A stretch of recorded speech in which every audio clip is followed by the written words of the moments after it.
What is up, enthusiasts? It is Cedar Flags here, and welcome back to another one of my videos. So I haven't posted one of these commentary videos in a while, so welcome back.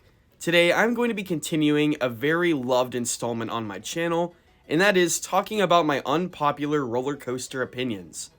In the past few months, I have done 3 of these, and this is actually my 4th installment on this series. People really wanted this to come back, so here it is. This is going to be my wooden coaster edition of this series. I feel like I haven't talked about wooden coasters that much in the past, so today I'm going to dedicate this whole video to wooden coasters.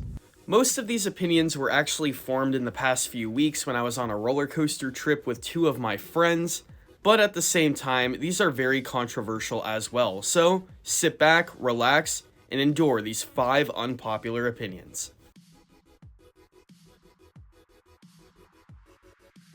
For my first opinion, we are going to go to Holiday World in Santa Claus, Indiana, a park I visited for the first time on my recent road trip, and I was very excited to ride all the roller coasters at the park.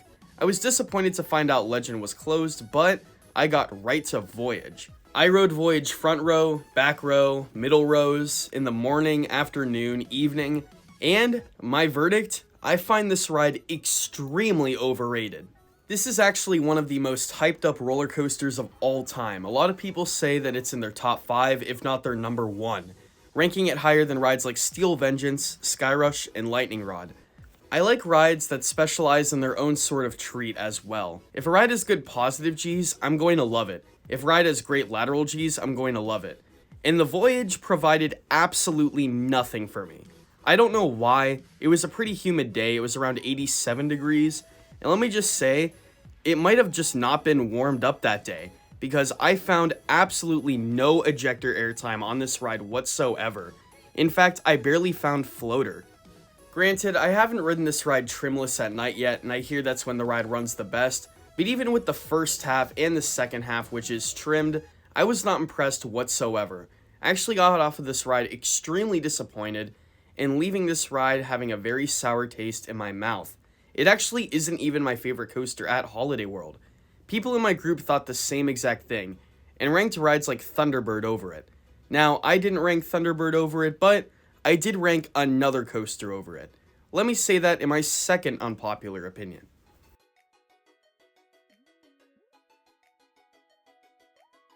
When you think of the best wooden coaster manufacturers, the first companies that might come to your mind are GCI and the Gravity Group, and maybe even RMC in some cases. But what if I told you I absolutely love CCI and think it's up there with GCI and the Gravity Group? Sounds crazy, but the GCIs and CCIs I rode on this trip were definitely comparable. In fact, I like the CCIs more than some of the GCIs I've ridden. I honestly am debating on CCI whether it's an elite manufacturer or not, because the set of roller coasters I rode on this trip by CCI were insanely underrated. Cornball Express, I like that more than Mystic Timbers, and Raven, that's my favorite coaster at Holiday World, even more so than Voyage. The CCIs I've ridden have a very good treat followed with them. These are extremely aggressive wooden roller coasters with extremely smooth track. Very good transitions, very forceful elements, but once again, very smooth track, so you can enjoy the ride. Cornball Express and Raven blew it out of the water when it came to this. In fact, both of these make my top 20 right now.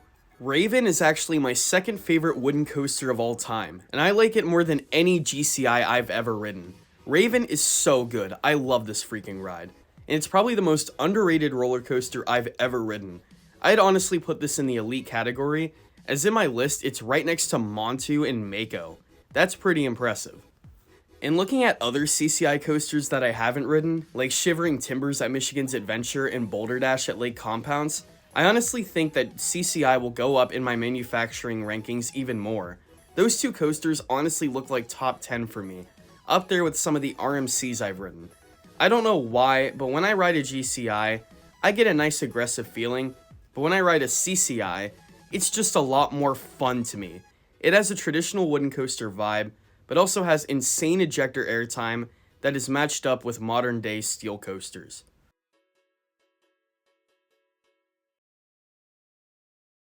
This next opinion definitely isn't the most interesting I have on this list, but probably is the most unpopular on this list, because I do not know another enthusiast that shares this opinion with me besides, well, myself. Have you ever ridden a roller coaster with a timberliner restraint? They are these restraints found on modern gravity group roller coasters, and most of the time, they don't even come with a seatbelt. Instead of coming down on you, they come from the side and come down in a rotating manner. And that is probably one of the reasons I do not like this ride. Now, you've probably seen pictures of these restraints. These are very popular among coaster enthusiasts. But why don't I like them? Well, it might just be because I'm a bigger guy, but I know enthusiasts of my size and bigger that absolutely love these restraints, so I really don't get it. When these restraints come down, they dig into the thigh of mine that is closest to the center of the train.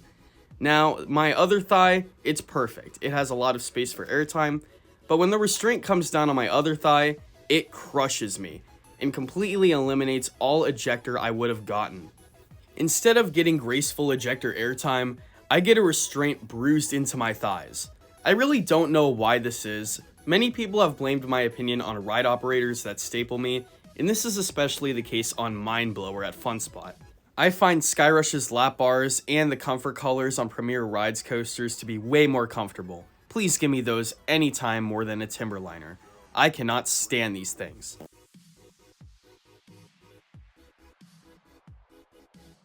Going from an unpopular opinion that is negative to an unpopular opinion that is positive. Now, earlier in the video, I said Raven is my number 2 wooden coaster. Now, a lot of people might be asking, what's your number 1? Is it Mystic Timbers, Thunderhead, Ravine Flyer 2, Beast? No, it's Goliath at Six Flags Great America. Now, a lot of people do put this in their top 5 or 10 wooden coasters, but I have not seen a single other person put this as their favorite wooden coaster. Now, keep in mind, I have not ridden a ride like El Toro at Great Adventure or Outlaw Run at Silver Dollar City, but compared to the wooden coasters I've ridden, and even some of the RMCs, Goliath is elite. I absolutely love this thing. A lot of people get off this ride disappointed. In fact, the other 2 people in my group liked the ride, but were disappointed by the ride experience and the duration. When it comes to drop, Goliath is the tallest and fastest wooden coaster in the world, and you could easily tell. This thing is gargantuan, and that first drop might honestly be my favorite first drop of all time. Over rides like Fury 325, Orion, Skyrush, maybe even Millennium Force and Top Thrill Dragster, which are my 2 favorite first drops of all time.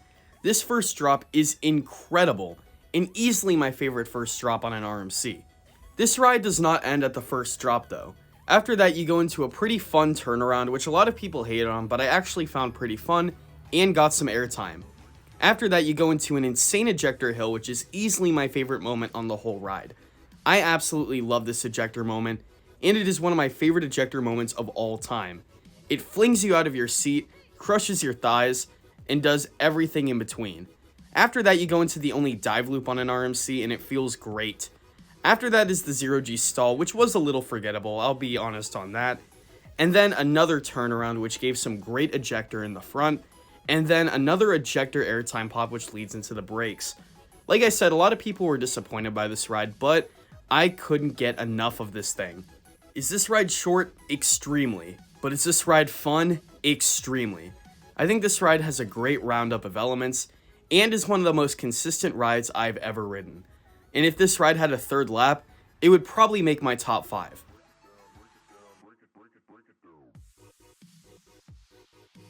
Now for my final opinion. Talking about Cedar Point, I talk about Cedar Point a lot on this channel, but a coaster I never talk about there is Blue Streak.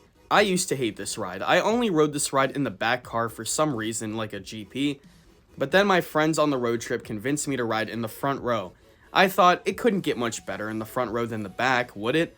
Well, I was honestly extremely surprised. The front row on Blue Streak at Cedar Point might honestly be an elite coaster within itself. It was not just good, it was phenomenal for a wooden coaster. And after that one ride, I might even put it as my favorite PTC over Phoenix at Knoebels, which I have personally ridden. This has easily the most intense airtime out of any PTC I've ridden, and I was absolutely dumbfounded by the insane ejector you got in the front. It's extremely smooth and honestly reminded me a lot of a CCI. This thing is incredible. I love it with every bit of my heart, and I wish I could just get back on this thing again.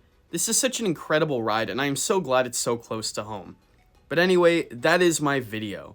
What did you think about this video? Let me know in the comments below if you agree with any of these opinions. Most likely it will be a lot of disagreements, and if you disagree, let me know in the comments below. But don't get too violent about it. This is a friendly YouTube channel, and if you want to peacefully discuss a disagreement, I would absolutely love to. But anyway, this is Cedar Flags, and we'll see you all later.